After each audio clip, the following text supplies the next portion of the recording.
Bana Uganda mugamba mutya naddala bana kibuga. Erinnya omugenzi boogere Peterson omuntu wa wansi. Bwe twogera ku bibuga tuba twogera ku kibuga nga Kampala. Kampala is the capital city of Uganda. Era ne wobuuza wano omuntu, what is the capital city of Uganda? The person is answering Kampala is the capital city. How many people abatambuddeko n'ova Uganda n'ogendako mu nsi ez'enjawulo? N'otuuka mu nsi ez'enjawulo n'olaba ebibuga byabwe oba bifaanana ekibuga Kampala? How many people abavudde wano ne mugendako e Kenya? Please, tugeregeranye Nairobi oba efaanana kibuga Kampala. How many people live from Uganda to go to Dubai? Oba Dubai yenkana Kampala. Nga teba kugamba Dubai twali tugisinga mu myaka ez'ekyenda. Why?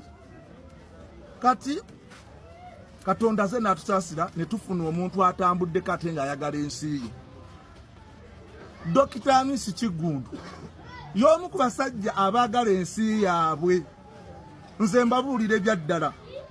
Njogera kati twagala gye twogera bye twogera by'amakulu era by'amazima. Dr. Amisi Kigundu is the one people who love your country and the people. Dr. Amisi Kigundu ali mu kutuzimbira ekibuga kituukagane n'omutindo nga ne tufuna abagenyi okuva e Bulaaya nga bajja e Kampala ne weesiimisa Kampala. Nga nawe ova mu kyalo otuuka mu kibuga n'ogamba kituufu nzize Kampala.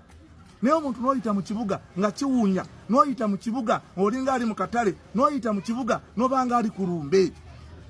Kati Amisi Kigundu asazeewo akwate ssente ze azimbe ekibuga, wabula atefe abantu abamu abalina emitwe nga ziri awo matuga tulinga gapusi tuli mu kuyomba. Tugamba omusajja akola bubi, yededede, omwavu aliddewa, omunaku aliddewa. Basebo ne banye bonna ffe abanaku twagala okubaako n'ebirungi. I want beautiful. Guys, I want beautiful. Amisi Kigundu kyali mukola, ali mu kutaasa ekivundu ekiri mu kibuga. Ali mu kutaasa ebintu ebibadde bituswaza mu kibuga. Omugenyi n'ava mu Amerika n'asanga ogwala nga gwasamiridde bwe guti nga gulinga engege. Kati Amisi Kigundu asazeewo atuzimbira ekibuga kiterere kituukagane n'omutindo. Nange tomorrow I'm going to city to look what is Amisi Kigundu did in Kampala. Tomorrow morning I'm coming to Kibuga to looking the jobs. Amisi, what are you doing going inside for the Kampala? Twagala ekibuga ekirungi. Ekibuga ekirungi tetujja kifuna nga tetwagadde baze kitukolera. Abamu babaddewo 20 years plus nga bali mu kibuga, bakulembeze, bameeya, ba MP, naye ng'ekibuga kyabalema okukola. Okuleka okwogera obwogezi. Simanyi ndi kusigiri, simanyi wano ntudde ku kyokya. Please va ku kyokya wajjewo omuntu asobola okubeerako. Yewe tugamba nti otudde ku kyokya kyakolako ki? Genda, fe abasobola tujje. Abaagaliza abantu tujje. Wama Dr. Amisi Kigundu nze kantwala omukisa guno okwebaza omulimu gw'okoze, era kantwala omukisa guno okutegeeza nti ngenda kujja nambuleko ekibuga tulabe ekibuga kyaffe ekituuse.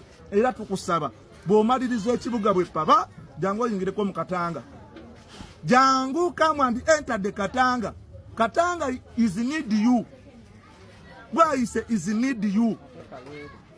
Mulago is need you. Kamocha is need you.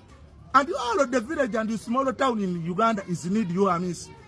Because the Kampala, come and this down people. Because this down people is need you. Come and clean the city. Ekibuga kyetaganga kinyirira. Ekibuga kyetagamu abantu abakyagaliza. Naye omuntu bamuwa millions 8 okuzimba omwala sente n'azirya buli. Kati Amisi takusabira de 10 wabula azimbidde abantu be ate omulwana. Guys, bwetuba twagala Uganda enyume, bwetuba twagala ensi ekyuke, bwetuba twagala ebinyuma, tuleke abalina obusobozi babitukolere. Amisi byakola si wansula. Era Amisi byakola si bibye byaffe by'abana Uganda. Mbagaliza olunaku olulungi, mbagaliza ekiro ekirungi, mbagaliza amakya amalungi, mbagaliza akawungeza akalungi, mbagaliza ekyemisana ekirungi. Naye kano kakulu, omuntu owa wansi wamuwulizaako. Are you listening? Are you hearing? Are you calling the other person is down on soil? Oba no? Oli awo kanudde maaso nga kikere tonalowooza ku muntu wa wansi. Kati lowooza nnyo ku muntu wa wansi. Abantu ba wansi, I'm with you. Kalonde tokakuuma, go home. Nze ngenda kakuuma, bwe bakabba ngenda kwetuga nfiirire bana Uganda.